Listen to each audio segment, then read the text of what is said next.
Linha de frente, É a né? linha de frente, cara, é soldado. Como que você acha que funciona esse mundo espiritual?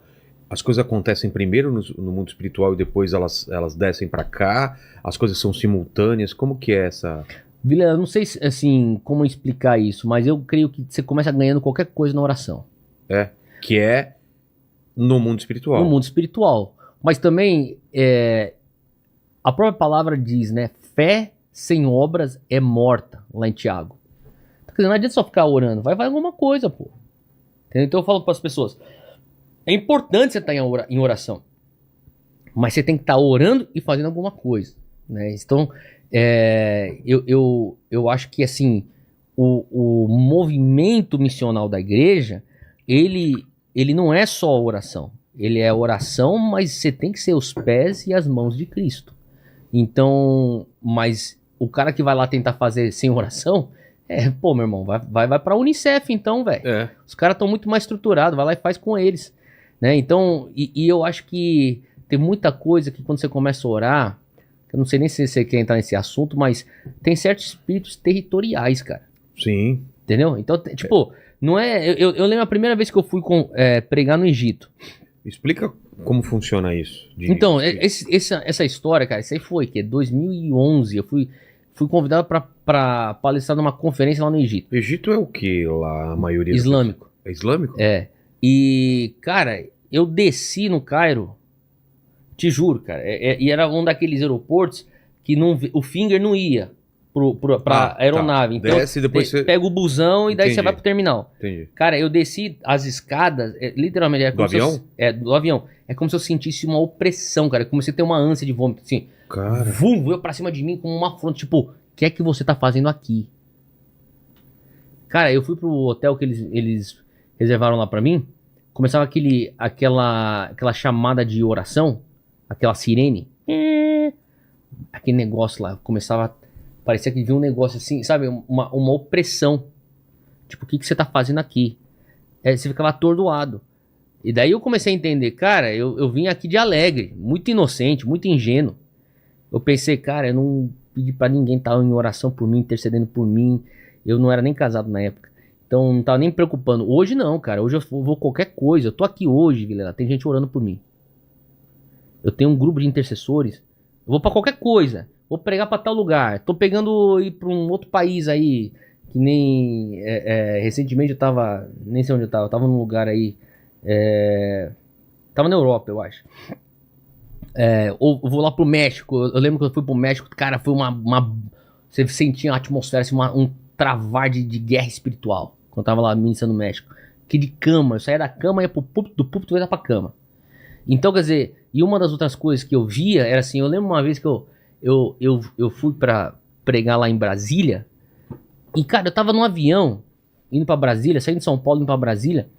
Eu senti Deus falar pra mim assim, ó, amanhã, quando você for pregar, você tem que fazer certos decretos nos ares. Tinha umas paradas assim meio que...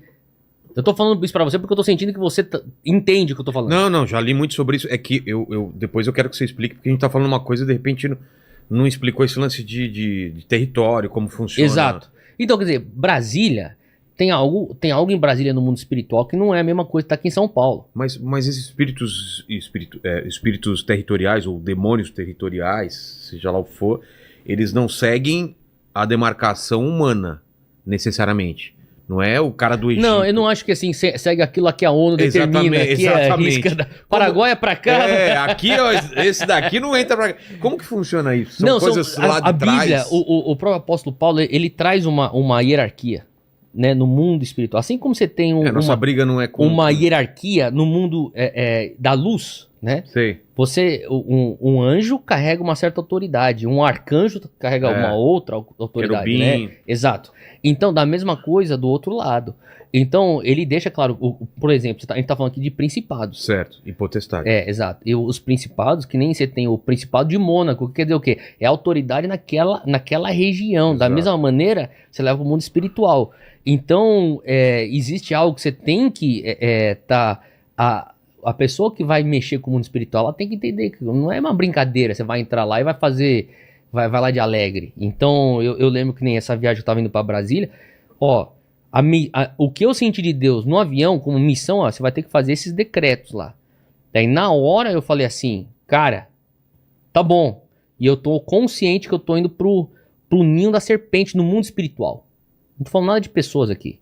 Eu não tô falando de seres humanos, até porque a própria Bíblia fala que a nossa guerra não é contra carne nem sangue. Então não tô falando de político aqui, não tô falando de partido, de nada. Eu tô falando do mundo espiritual. E no mundo espiritual, fala assim, ó, você tá indo pro ninho da serpente. Você vai fazer certos decretos lá. E eu, beleza. Mas eu acho que eu não tive a seriedade da parada. Entendeu? Eu sei que na hora que eu comecei, era um evento, uma conferência de um amigo meu que tava ministrando, tava organizando tudo lá. Daí ele falou assim, ó, você vai pregar nessa sessão aqui e tal. Daí eu falei, beleza. Aí eu falei pra ele assim, ó, Guga, depois que terminar isso aqui, eu sinto que se você puder chamar aí os músicos, a gente vai entrar no momento aí, eu tenho que fazer certas coisas aqui e tal, de decreto, daí eu passo bola pra você, o microfone pra você. Ah, beleza, tal. E dito e feito, fomos lá e fizemos lá a parada, tá. Daí chegou na hora, eu tive que fazer os decretos. Cara, foi só terminar de fazer as coisas que eu falei. Pronto. Fui pro bastidor, peguei meu celular.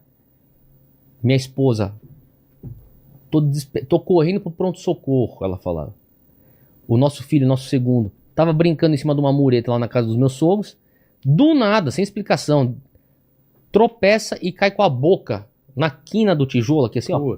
Pá, abre aqui assim o tijolo, até hoje ele tem a cicatriz. Na hora, sabe assim, alguém pode pensar, coincidência. Mas você sabe quando é e quando não é. Na hora vê esse negócio, cara, você foi boca de Deus pra cá, o diabo não conseguiu pegar você aqui, vai pegar a boca do teu filho.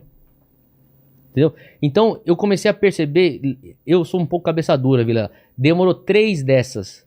Eu ia pra certos lugares, bum, acontecia alguma coisa em casa. Então o que eu faço hoje? Antes de eu sair pra ministrar em algum lugar, eu reúno os meus filhos, eu tenho 4.